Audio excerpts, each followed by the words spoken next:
Yeah, we got a question here from Lower Slower Life. They want to know about solar. Is it needed, not needed, cost of install?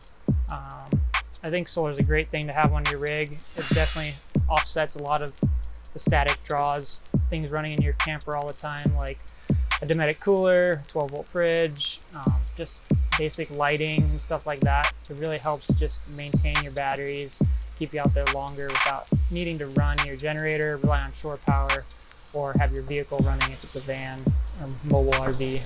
Roughly, I'd say an entry-level system's right around $2,000 with labor for parts and materials.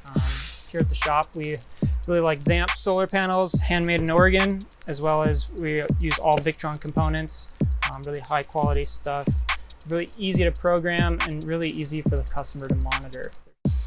We also got a question here about what's the best batteries.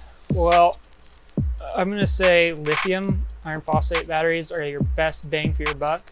Their price is a lot steeper than an AGM or lead acid, but their lifespan is going to be dramatically longer. And when you divide that up over the years, it's a much cheaper option than replacing a standard lead acid battery every now and then.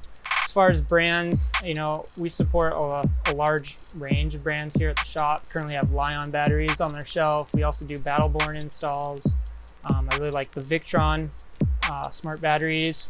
We also are playing around with some 48-volt modules that we're going to be talking a little bit more about in the future here. Feel free to comment below if you guys have any more questions you'd like us to answer next week. Thanks for tuning in.